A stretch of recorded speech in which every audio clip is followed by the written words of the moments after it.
So just bear with me. I want to make sure that that's done. And Sandra, can you tell that it's being recorded now? Yes, it is. Good. Terrific. Okay. Well, welcome to Coaching Out of the Box's strategies and tips for building a successful coaching business. We've had a lot of registrations, and I know some won't be able to make it, but it looks like we've got a fairly lovely group already of people attending, so that's fantastic. And so what I'd like to do is just move along and introduce you. For some of you, you may know who I am, and some of you might not. And so I've got obviously all kinds of things up here, but the thing you should really know is that I'm absolutely passionate about coaching and have been in it for 20 plus years and have achieved the Master Certified Coach designation, which means I've done it a lot and put in a lot of hours of coaching. And I just, I love it. And I guess it's over 10 years ago now, I created Coaching Out of the Box because I'm so passionate about coaching and bringing it to as many people as possible. And using programs that I've created, and I've had other support in creating, and we've had over, well, I think it's actually now 19,000 people in more than 38 countries benefiting from some of our programs and products and so on. And we presented findings to Harvard as well, based on some work that we did with one very large organization. I'd also like to introduce you to another person, and I'm wondering if we can see him on his webcam. Merv, I'm alive and well. Yes, here I am. Hello. And I can't see you myself, but hopefully others can see you. Oh, there you are. There you are. I see you. Not much to look at, but that's true. Well, no, there's a lot to look at. And Merv is also a very, very experienced coach with his MCC. And just so you know, there's only about 850 in the world who've achieved that designation. So he too has loads of experience. And as you can see, he works with senior leaders. He's created his own successful coaching business over many, many years. And I think what's really, and he is also the lead trainer for us here at Coaching Out of the Box. And so we're leveraging and benefiting from all his fantastic experience as well as research into shifting and transforming organizational cultures, and the power of, or the tool of coaching that is so critical to supporting those organizational cultures in shifting them and shifting around their beliefs and so on. And so Merv, is there anything else you would like to add today about yourself? No, I'd say let's get to the good stuff. Let's get to the stuff that matters. Great. Okay. And that's what we're going to do. And this is what the objectives are of this webinar. We're going to talk about the need for coaching fairly briefly, but just recognizing that there is a growing need for coaching. We're going to talk briefly a little bit about coach credentialing. We're not going to go into massive detail, but just the importance of it and what clients are wanting. And we're going to talk about that. And we're also going to talk about the strategies for success, some of which I have on the slide presentation that we have here today. And some may come out of comments and questions and discussions, etc., from you, the participants, or also from Merv as well, and others who want to contribute. And we also, and you may have seen in the chat area that Sandra welcomes your questions and comments and so on, and so and she will bring that to my attention. But first of all, what I want to do is just launch a short, quick poll. And I'm just doing that right now, and hopefully you all can see it. And this is just a few questions that helps Merv and I and everyone really understand the makeup of this webinar today, meaning where you're at in your coaching journeys, so that as we're moving through the items and the topics, it'll be helpful. So I'm just going to give a few moments for people to click on all the questions, and then I will publish it so we all see it, and then very quickly move into the rest of the content. So I'm just giving it another. We've got, yeah, I can see people quickly clicking on them and so on. So we'll just give it another moment. We've done this webinar before, and it always brings up a lot of questions, a lot of comments, because it's wonderful that everybody wants coaching. But of course, a very powerful thing that needs to happen is you got to have people to coach. And so how do you make that happen? And I know that we have a mix of people who are from organizations and wanting to develop their own internal coaching within an organization. And we also have some that are external, and we have some that are doing a bit of both as well, or want to do a bit of both. So we're hopefully going to address it. And I can see that we're pretty close to having most people have taken it. We'll just give about another 2 or 3 seconds, and then I'm going to publish. I'm going to end the poll and have us see. And we have, so just bear with me here. I'm going to end it, and we are going to move forward. And you can see who's on this webinar. We have a number who are already taking coach training. We have many, 96% answered that they work with a coach. So that's fabulous. You get the value, which is so important, because our job is to also educate others about the value of coaching. We've got about 25% who are already currently holding a credential. We have some who are currently taking coach training. We have some who are considering it, and we have some who 100% who answered that they are already using their coaching and practicing coaching. So that is absolutely fantastic. And I will just take that off, and I will move on to the next one. But first of all, I wanted to mention why you're all here, and why coaching has grown so much, and why in the most recent global coaching study that was done by the International Coach Federation, I'll speak a little bit more about that in a minute. What's happening is that they did a first global study about coaching back in, they did a benchmark back in 2007.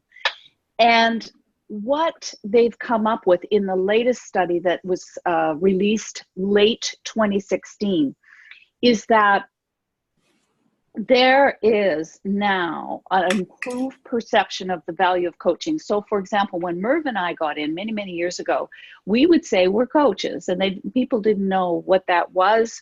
They didn't know, they just didn't know what we were talking about. I many times thought I was thought I was a soccer coach, et cetera, et cetera. But what's happening is that it's expanded as well. In this study, it came out that aside from just individual coaches, which are fabulous, it's expanded so much now into organizations. In other words, organizations want a number of their leaders and managers and people internally to have the skills of coaching to varying degrees. That has certainly grown since the earlier days. And they also spoke about the fact that there is increased demand. And here's the thing that I think is very interesting. From 2011 to now, there has been a growth in the global total revenue from coaching of 19% in what did I say, 5 years. So it currently generates $2.356 billion US in revenue from coaching, from people hiring coaches, from people paying people to be coaches in organizations, et cetera, et cetera. And it's continuing, the demand is continuing to grow. And that's why there is such a growth in coaching.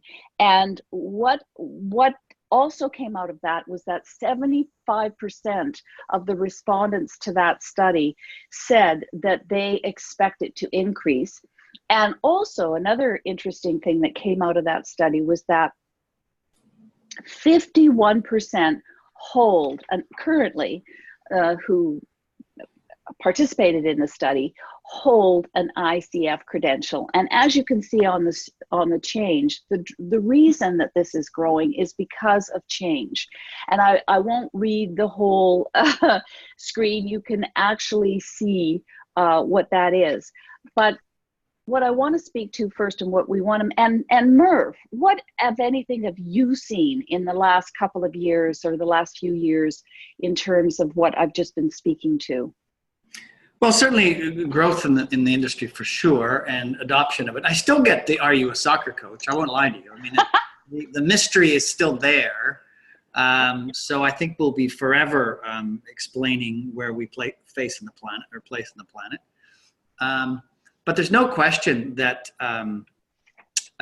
you know, it's a common hiring part of people's contract and employment contract that they have a coach or access to a coach, and so it's very much that support is mainstream for sure. Mm-hmm. And I great. Well, that's wonderful, and that's great news for all of you on this webinar, because you want to know that, you know, you want to know what the demand is. It's kind of important. And so when we're talking about what's going to help you,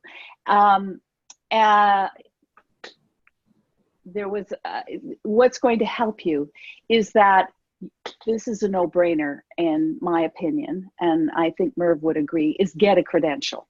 In other words, make it easy for people to hire you. And what we're seeing is, although there's loads of coaches out there that do not hold a credential and can be doing fabulous work. So I'm not saying that that's not wonderful too. But what we're seeing in organizations, especially who are looking to hire coaches, is they want the coach to hold a credential, because it makes it easier for them. They know that they've had to pass rigor. They know that they've had to do certain things, that they're qualified. Well, when Merv and I got started, that wasn't the case.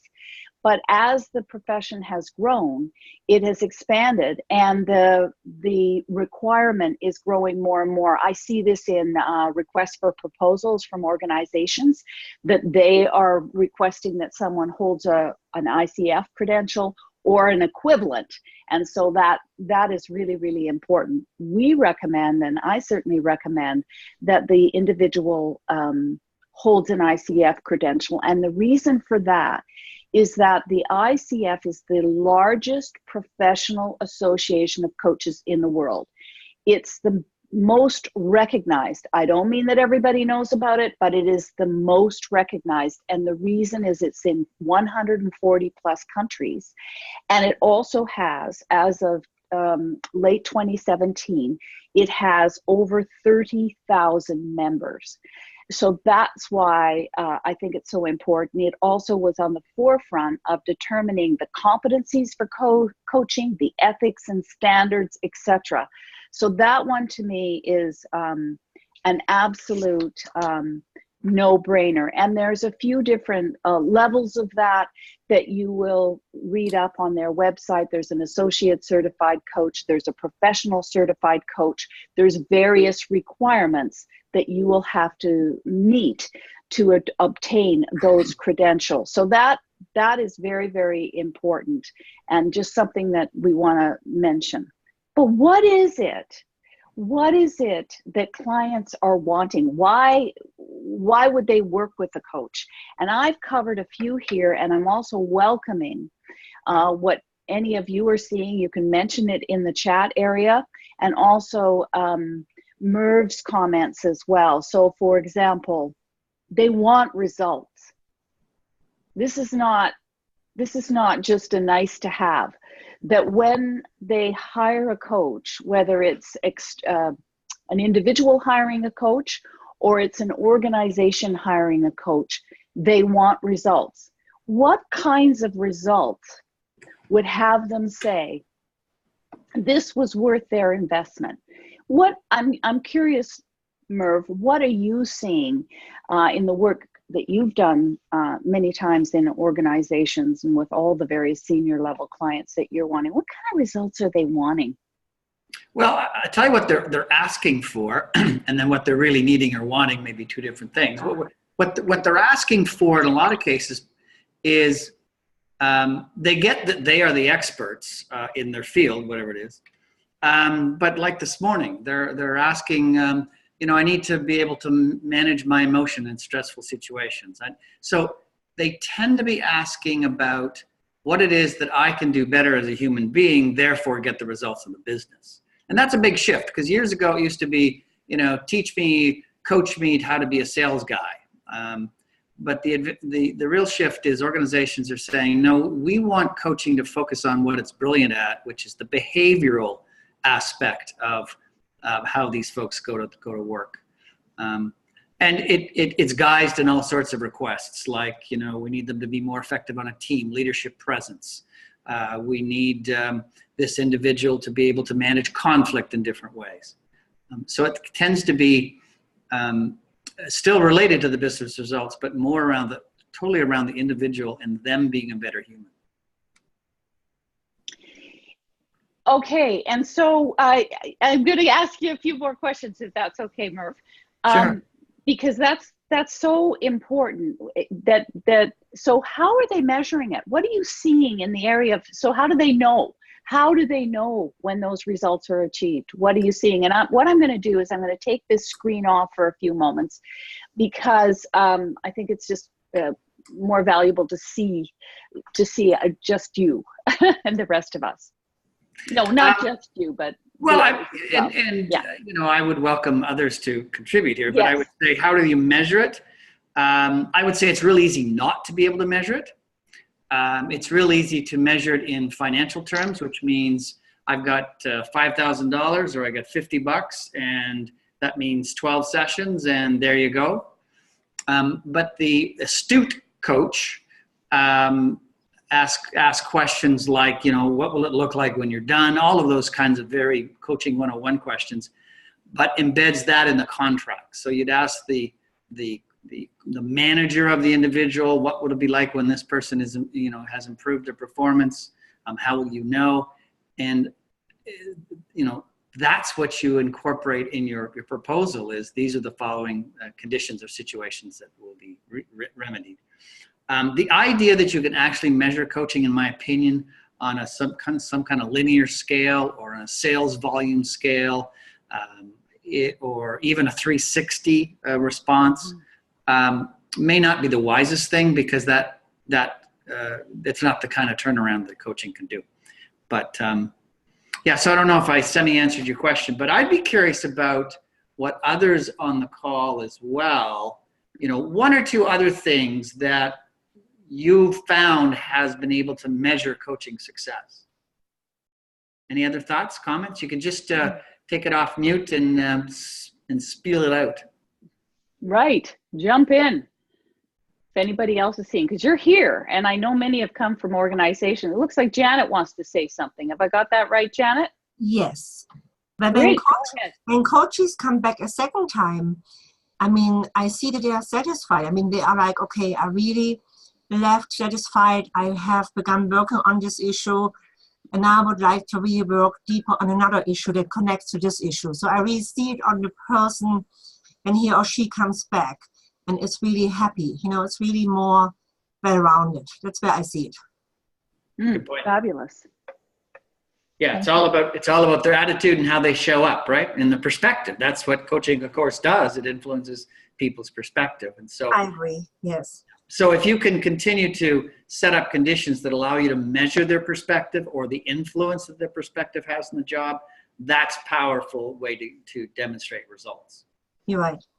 Otherwise, it's just a really cool conversation that costs $5,000. Yeah, and go ahead. Thank you very much, Allison. Go ahead, John. Hi. There are, in some cases, I know in a case or two of my own, or in two cases of my own, we've been engaged to address particular competitions that individuals are getting into, where there's a requirement for a particular level of a competency set, and they feel they need some help getting over the top. And so therefore, sometimes the result is very evident. It is, downstream success in a competition, promotion or whatever that may bring. And I've had that in a couple of cases. In fact, right at the moment doing it about 100%. So it's a, and here in Ottawa, where it's such a, with the public service and so on, it's a very competitive world, and those kinds of things are actually very measurable.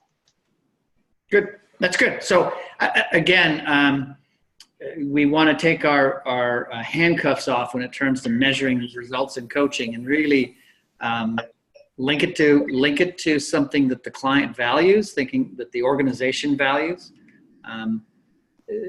The quick answer, by the way, and then we'll move to the next point, but the quick way to drive results, if somebody comes to you and says, well, I need Bob to be more such and such. The greatest question is, how do you know they're not? And whatever they tell you is how you're going to measure it. That's their measure for success. So to me, that's the greatest thing you can bake into a contract then is how do you know that they're not? That's a great comment. And John as well, John Nelly, thank you for your comments as well. The bottom line is something's got to happen. There's got to be results, and there has to be a gap.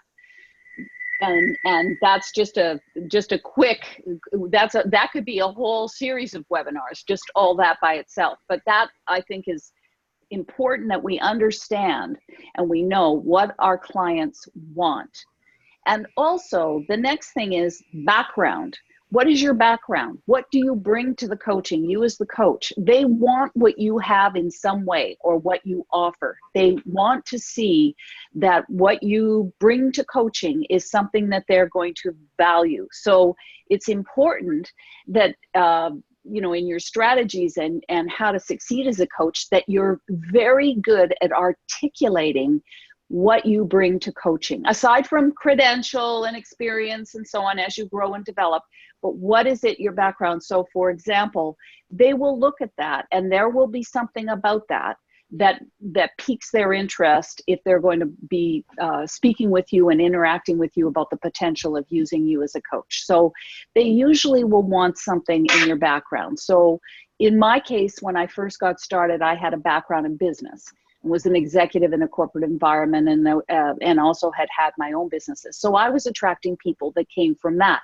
I will say, and this is important, is that as my coaching grew and as I gained more experience and so on, that didn't come up as much, because there was referrals and we saw it in some of the comments here, testimonials, et cetera, et cetera. So, but at the beginning, it's important that you articulate well what your background is. The other thing, because we're going to get into a lot of strategies in a few minutes, the other thing is, and it's been mentioned, is referrals, but it's also your energy, or who you're being when you're interacting with someone. It's not just your words, it's your energy, because they want to feel that as a result of connecting with you as the coach, that they're mobilized in some way. And I think John even touched on it a bit, is you can actually see it, you can feel it, you can touch it as a result of working with the coach. What's the energy connection? What are they feeling? What are they experiencing when they're having that communication with you as their coach? Am I making sense there, Merv? You are. Yep. Absolutely true. Absolutely true. Yep. Great. Okay. So to move a little further on here is, let's get into the strategies that can, in addition to what we've already mentioned, some of you coming up with what is your smart way of doing this, of developing yourself as a coach and so on. And what I've got, and just bear with me here, I just want to get this one slide up in front of the, of course it isn't doing it. Bear with me. Can you see this? For some reason it just, hang on, I don't know why, it's just stopped for some reason, and I want to get out of this immediately. So bear with me here. For some reason it just didn't want to do that. So just bear with me. I'm going to share the screen and get it back up.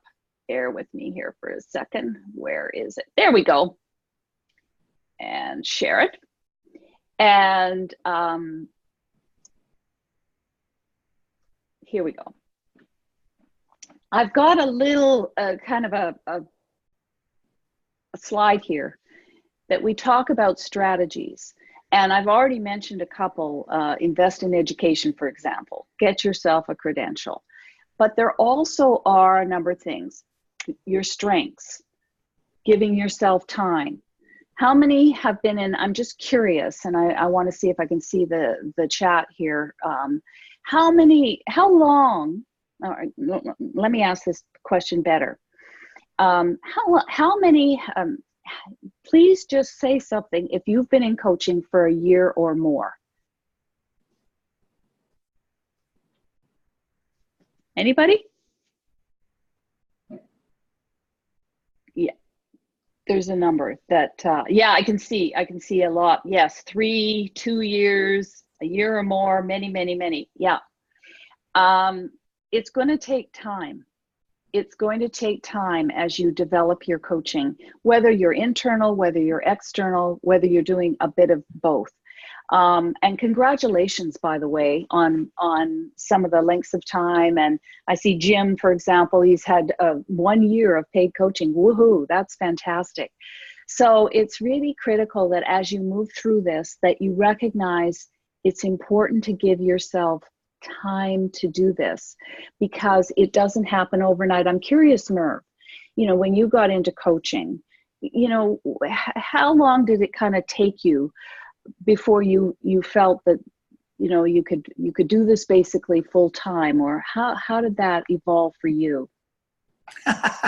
I'll let you know in 2 years. Okay. No, I was able to. It took me about. What I did is I was able to transition. So I worked part-time in another organization as a coach. And so I don't really call that coaching. That was just cheating. So I was able to manage a full practice 4 years after I'd finished my training, and was able to sustain a life without having to work for other companies and doing other subcontracting work, right? Right. Okay. So, and I love that you said that, because there's I want to make, this is why I like doing this webinar, because I want to be clear with people about this. I know a number come in and they think that they're going to make it happen, or they're reading something that they've heard, oh, it'll take you 3 months or whatever. And maybe there's a few people out there that it does do that, but that's rare. That would be very, very, very rare. That Merv's comment about 4 years, for me, it was, it was 18 months. It was at the 18-month point that I knew it was going to work. Wasn't that I was earning the income. I was still doing some other work, but at the 18-month, I knew that this was going to work for me, and that I was getting, I was finding my stride. I was, I was obtaining clients, people were contacting me, et cetera, et cetera. But it still took a while before I got to the point where I was able to earn my income from coaching. And what I found was that, and maybe Merv, what I found with a number of coaches is they do a mix. There's a number that are doing coaching and consulting. In my case, I was doing coaching and I was doing coaching education. It's just the way it evolved for me, which was not an intended plan initially, but it just kind of connected. And so I after a while, I was actually teaching coaching skills to others, because more and more people wanted to do this. And so becoming a coaching educator was something that just evolved and happened. And I think that happened for you as well, Merv. Yeah, I would say that the greatest advice I ever got, was always have 3 lines of revenue, 3 lines of business. Yeah. If you go into this believing that you can 100% get your income and revenue from one-to-one coaching, you're kind of naive, because the way the industry ebbs and flows, at least in my experience, is, when coaching is at its heyday, the one-to-one coaching's great, and the one-to-many, the workshops, the team coaching and so forth, is small. But when business is tough, let me back that up. Sorry. When business is fantastic, it's fun. You'll have lots of one-on-many, one group coaching, work with leadership teams, and not too many one-to-one coaching. When when the marketplace suffers, then one-to-one coaching comes back and the one-to-many goes away. And so if you have 3 lines of revenue, which means you have coaching, you have some other one-to-many, and then a third revenue stream, whether that's passive income because you wrote a book. By the way, I'm never going to write a book, so I'll never have that passive income, or some sort of related income, you will have an enormously successful practice. It will weather difficult industries. It will weather clients moving back and forth. If you just hitch it to one revenue stream, coaching and one-to-one direct, you've got to have a magical network that's bigger than half the earth, in my opinion, to really make that practice sing. So I think that's, yeah. Really be diverse as you described, right? Yeah, I can't agree with you enough. And for some people, when I've spoken with them, they're developing internally, developing an internal coaching within their organization. And I have seen this, that they do a mix, and that they're also required to do a number of these strategies too, and including growing the organization's confidence in having them as one of their key coaches, right? Or their internal coaches. And so it's not just the coaching, it's still very similar to external in some of the key things that you need to do. But it's so important, this issue around recognizing it's going to take time and preparing yourself for that. And not, as I say to people, don't quit your day job, immediately. Figure out a way that you can straddle this. Or if you're internal in an organization, don't just sort of say, well, I'm not going to do any of that anymore and somehow just do coaching, unless they're engaging with you and they're providing you with plenty of work to do that in that case. And what is exciting is that we are seeing more and more of that occurring within organizations, but it still has taken a lot of time. And so it's important to be very realistic about that, and that's why I like doing this particular webinar. The other thing that I think is really important, and on this slide, is don't be a secret. I can't tell you how many coaches I've spoken to, and they don't tell people what they're doing. You have to. Even I was very shy about it. I don't like to have to do a lot of that. But if nobody knows what you're doing, you're not going to have anything. So you've got to figure out, how am I going to let people know what I do? And that's regardless of whether you're external or you're internal. But you cannot be a secret. You have to know that you're going to be prepared. You need to be prepared to do some things. For example, a website so that people can find you, a LinkedIn profile so that people can read about you there, or maybe a Facebook page. I'm seeing some people doing it that way. But you've got to have something or some way for people to find you. And that is not the end all be all by any stretch of the imagination. That's just a no-brainer, in my opinion. I'm curious, Norm, I do that all the time. Hey, a lot of people call me Norm. I don't know what that is. Oh, is that right? I could be a previous life. I have never idea. Absolutely true. You got to have a website and you got to have cards, but they don't sell. All they demonstrate is credibility. If we go back to the chat room and see what Robin said, she hit it profoundly. It's you that gets bought. And so you have to show up in networking events or in webinars or workshops. They're not buying your portfolio, and they're certainly heck not buying your business card or brochure. They're buying you personally, and you can't be a secret. You got to be out there. And that's how your business will grow. I'll tell you a quick story. I spent over $10,000 once to advertise on Oprah. I spent another $22,000 on radio ads, and I got nothing. Like not even a hello. I got nothing from that advertisement. I get all of my clients because somebody told somebody that told somebody. And so unless somebody knows you and they're brave enough to, and you've fed them enough information so they know what to tell somebody else about you, then being locked in your closet's not going to help. And no amount of money for advertising will get you there. Trust me on that one. That is, I didn't know that. I didn't know that, Merv. That's so interesting. And I know, but I completely agree.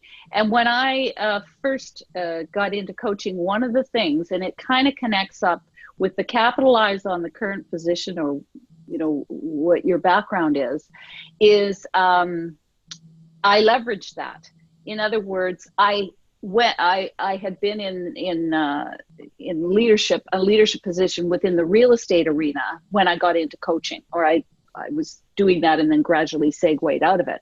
Well, guess who were some of my first coachees? People from that industry. And how did they find out that I was doing this? I went and spoke. In this particular case, at their various meetings about coaching. Something I created, actually it was because it was in sales. So I was connected to sales. So I went and spoke and I told them what I did. And these were just short little presentations initially, but that actually, my very first coaching client came from something similar. I joined like a board of trade or a chamber of commerce, and I went to all those chicken lunches and had to stand up, I had to speak. But here's just a tiny little tip that I found worked really, really well, and maybe Merv did this as well. But what I didn't want to do is shove a business card in people's hands, or, yeah, here it is, here I am. So what I did instead is I used a coach approach when I was speaking with people. The coaching skills that I learned, I asked them about what they were up to. What was their biggest challenge? Now, not everybody engaged when I did that, but I can't tell you, people love speaking about themselves. They just love to talk about themselves. Some people, enough anyway, in my case. And I started to be curious, and I started to want to find out, well, what are you noticing is going on out there in the marketplace right now in their particular field of endeavor, and so on and so forth. And that was gold. And then what I did at the end of that conversation, instead of giving them a business card, I created some kind of I created like a tip sheet that could help them in the work that they were doing. And then it was a generic kind of a thing, because of course I didn't know. And that really impressed them. And I offered to speak at their organizations or their functions about some of the key skills in coaching. And that also helped me begin to grow. Also tried to get articles about what I did. And I got one, a writer who contacted me from the board, the Chamber of Commerce or the Board of Trade. It depends on what they're known in various areas. And they were doing an article. They were doing a article for their publication in coaching. And they interviewed me along with many others.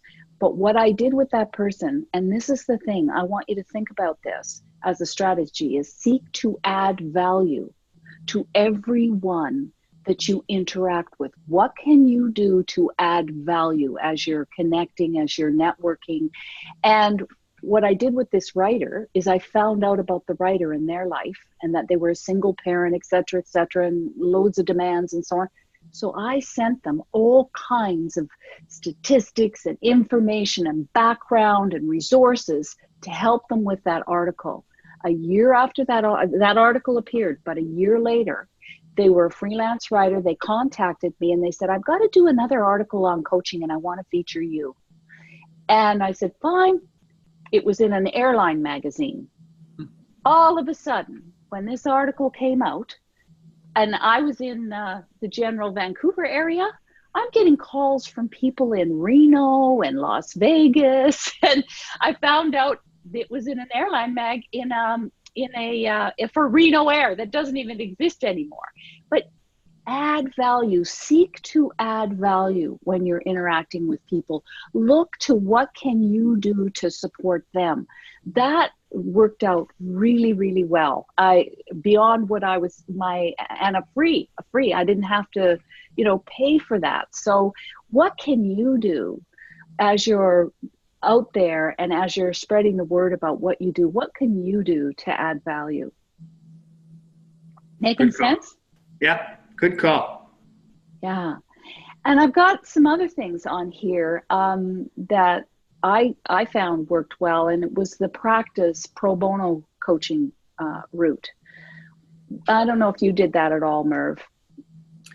I did, but I'll tell you about the downside of that. But I did a lot of that, primarily for testimonials, primarily for practice for sure. But because I didn't get paid, I would get testimonials from it, or I would get some sort of referrals from it. But so it's a very powerful tool, and you need to do it. In fact, I still have a lot of pro bono clients. At least 10 or 12% of my revenue or my time goes toward pro bono. But that's not because I'm a gifted, wonderful, giving man. It's because I was getting used to giving this stuff away for free. It's hard for me to say no. And so that's the downside of giving pro bono, is you really got to set limits to how much of your client load is going to be for free or for a reduced price, because it's real easy for me to erode my practice revenue by being a nice guy and helping out. Yeah, that is so good, Merv, because of course we're all attracted to this profession because we love to support and help other people and bring out the best in others, etc. So we're kind of, I hear you. I want to just say a little bit more about that.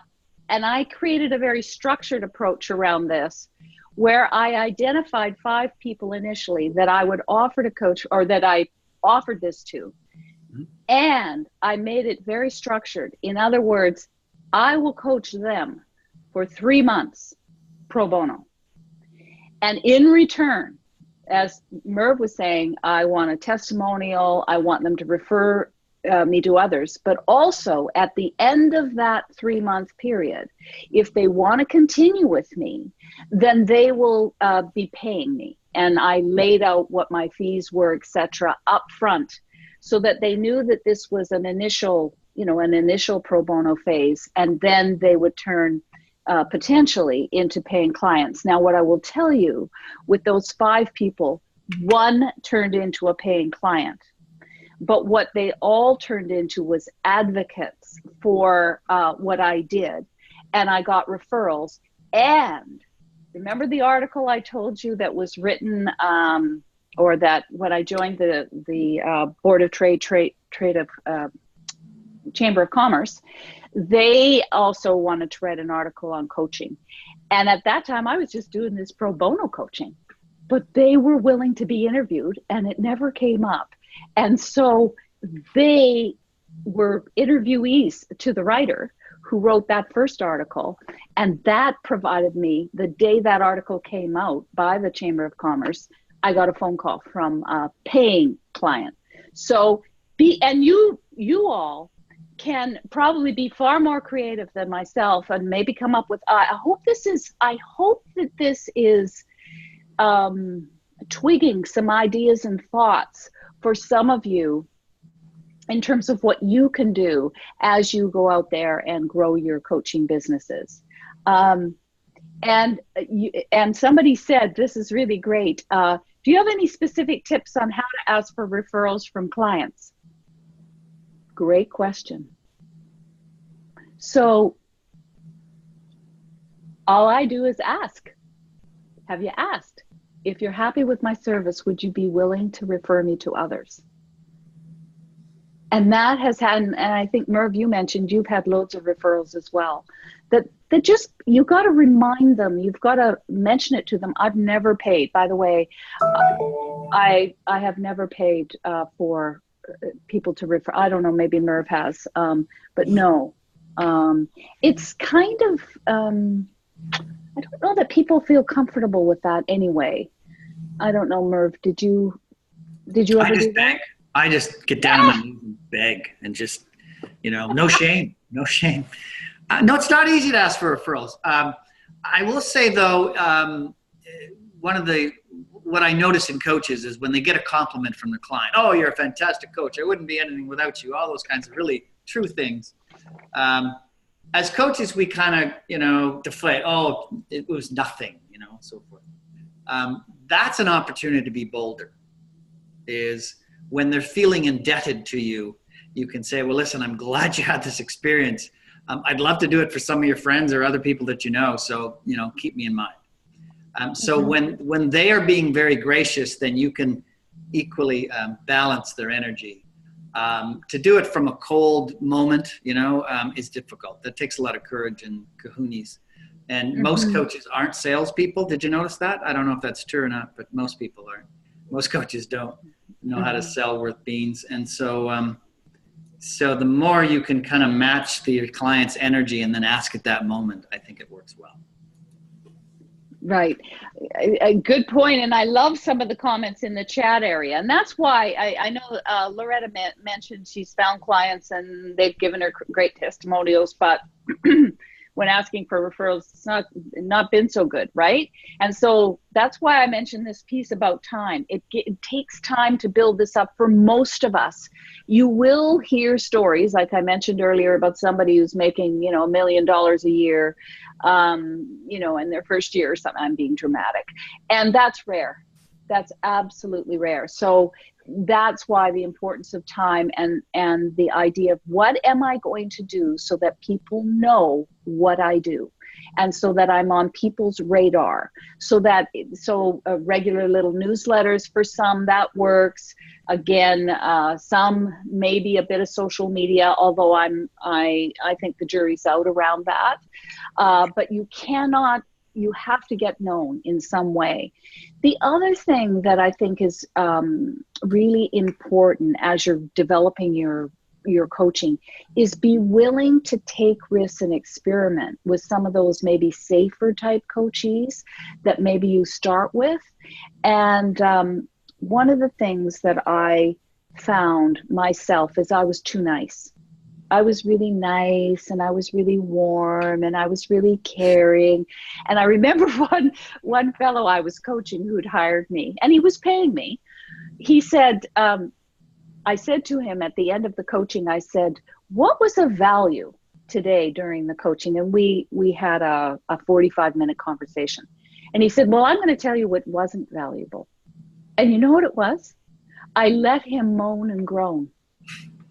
I let him go on and on and on about all of the things that were wrong and his boss and all the rest of it.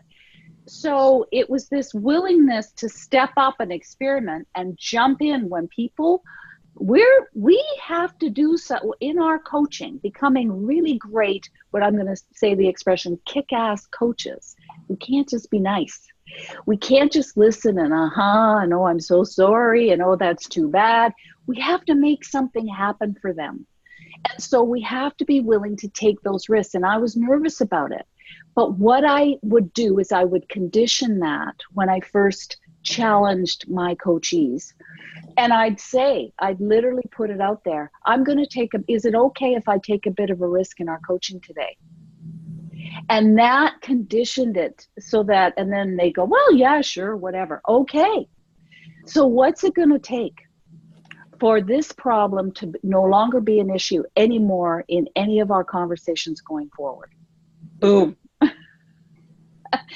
You got to challenge. You got to step up. You've got to demonstrate to them that they are far more capable of much more than they even think so. So challenging them and taking those risks it can add to your value.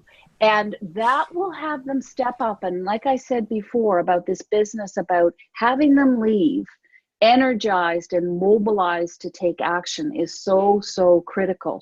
So that willingness to experiment is so critical. I don't know if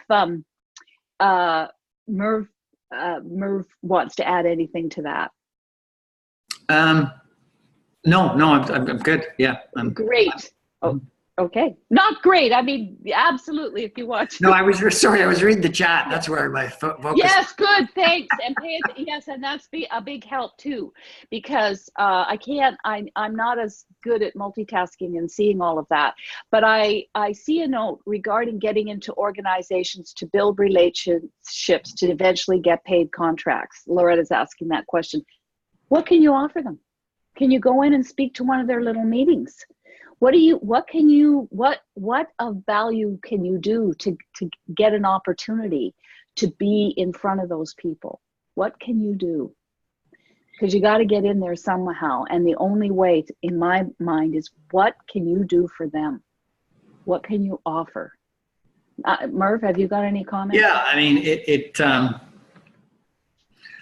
it's possible to go in cold and sell coaching for what it is, but it would be a bit of a crapshoot to find the right person at the right time wanting to buy.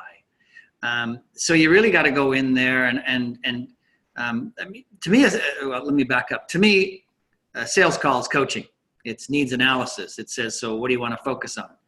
And so when you come from that perspective, if you have one sort of contact within the organization, you can ask them all the normal coaching questions, like, so what's the biggest ugly thing that crosses your desk, and what would you do if it went away? And so what you do is you sell them the solution to their problem. And oh, by the way, it happens to be coaching. That's just that's just under the covers. But it's unusual to sell by leading with coach. You really have to come from where they are, demonstrate your aptitude and ability to dance within that space, and in fact be the solver of their problem. And the minute you're the solver of their problem, you're in. You're absolutely in, because that's all companies are looking for, is problem solutions. Yeah, exactly. And well said. And I saw another one. What is the going rate? As much as you can get. Exactly. That's my and experiment. Remember, whatever you start with, and I'll give you a sense too, but whatever you start with is not carved in stone. It's not carved in stone. You can start. I mean, I know coaches who, new coaches are starting with maybe, $100 for a session or something like that, or even less. Then there's others that, it's 1,000, it's 1,500. They're on a retainer. One thing I will say is package it up. I don't like the per hour piece. I like to package it up as, here's how I work. And this is, sorry about that. My little timer's going off, which is an indicator of how close we're getting to time. Package it up. Here's what I charge for my services. It's, $500, $800, $750 a month, or it's $6,000 over 6 months. And this is what it includes. And then put in so many coaching meetings of a certain period in duration. What else is included in that? Quick check-ins as required, unlimited emails, etc., so that you're packaging it up, because life happens in between. And I don't mean that you're sitting at the phone 24/7, just waiting for people, that you're just going to be available at any moment. Put time frames. Business hours, excluding evenings and weekends. And I have never had anyone abuse that. I don't know about Norm, but Merv, excuse me. I don't know about Merv. I don't know about Norm either. Yeah, yes, right. I've never had anybody abuse that whatsoever. Mm-hmm. Never. But because life happens in between the coaching, and they may want to share something with you, a success or a win, or something like that. The other thing that I want to mention, because I know our time is getting close, is that get yourself a coach to support you in building your coaching business. Someone who's got a record of success, someone who can create a structure of accountability for you, because beware of a coach who's never had a coach. If you're not, and I'm not trying to sell you on hiring a coach forever. I've had many different coaches over the time of my career, and I don't have them constantly. But you need to, I feel, invest in that to help get someone who can support you in building your coaching business, whether it is internal or external. Who's going to help you? Who's going to be the person that you can go to? I just had this happen with my coachee and I'm not quite sure what to do. That will support you in building your confidence. Anything to add to that? Yeah, no, absolutely. You need that support, and you don't necessarily need, as you just pointed out, a coach to tell you how to do business development. Mm-hmm. Because when you are the individual, you need to be, you will absolutely attract clients. And so you really want your coach to be there to bring you to your greatest self. Mm-hmm. And you show up 100% saleable, available, and interesting. And my last comment before, I know we have to fly, but keep in mind, clients are attracted to you for what you have, and normally you're just one step ahead of your clients. So that says if you're not constantly learning and going to seminars and continuing to grow yourself, your practice will go away. That's personal experience. When I stopped developing, so did my practice. When I continued to develop, then people were coming to me to get what I just learned. And it's really quite a remarkable law of attraction, or execution of law of attraction for you. So, It's well said. And there's so many things, but leverage your strengths as well. And also, if you're going into business, get yourself a virtual assistant to help you with all that stuff, because that's where some people get bogged down, is in the paperwork kind of side of it. Who's going to manage that? And maybe you can't afford it initially, or maybe you can afford just a bit, but get going with getting support for yourself for that. The other thing that I wanted to mention is what's next. Well, what's next is, if you haven't had training, join some of our programs, for example. Contact us. Schedule a conversation with me. I'm happy to chat to people about coaching and coaching education, etc. Visit our website. We have a number of resources there. And by the way, what will happen after this webinar is done, I just want to say this, is that we will be following up and sending you the ICF Global Coaching Study. I think that's a really valuable piece of information. And we will also be including a link to a guide to making it as a coach that you can download from our website, with some more. I mean, there's a lot of tips and things in it, but we will be sending that to you as well. And what I'm curious about now, with the remaining time that we have, and by the way, I really want to acknowledge people for their interaction in the chat area. Really, really appreciate that. And I see somebody's asking the best resource for NLP certification. Maybe Merv can answer that one. What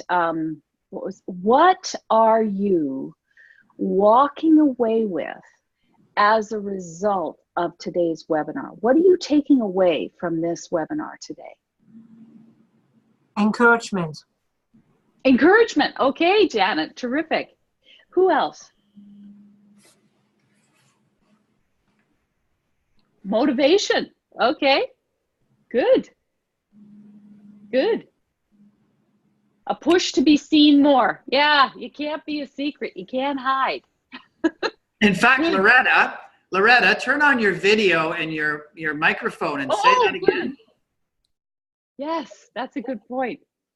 Could Loretta turn on her video? Let's see you. Let's see you. It isn't working, but okay, but we're seeing you can hear me. Your lovely picture. Okay, it's good. Take risks for coaching. Excellent. I'm just give yourself time. Oh, that's Anne. Great. Okay, practice. Excellent. Have patience. Yeah, fabulous. Okay, well, listen, coming out of the closet. Oh, I love it. That's terrific. Okay, well, listen, thank you so much for attending. I hope this was of value. Thanks, Merv, for all your words of wisdom. And Thank you for everybody's participation, and have a great rest of your day wherever you are, and look forward to connecting with you if that's of value as well. All right. Thank you. Goodbye. Enjoy the coaching, Bye-bye. folks. Cheers. Yeah. And I'll just stop the recording. There we go.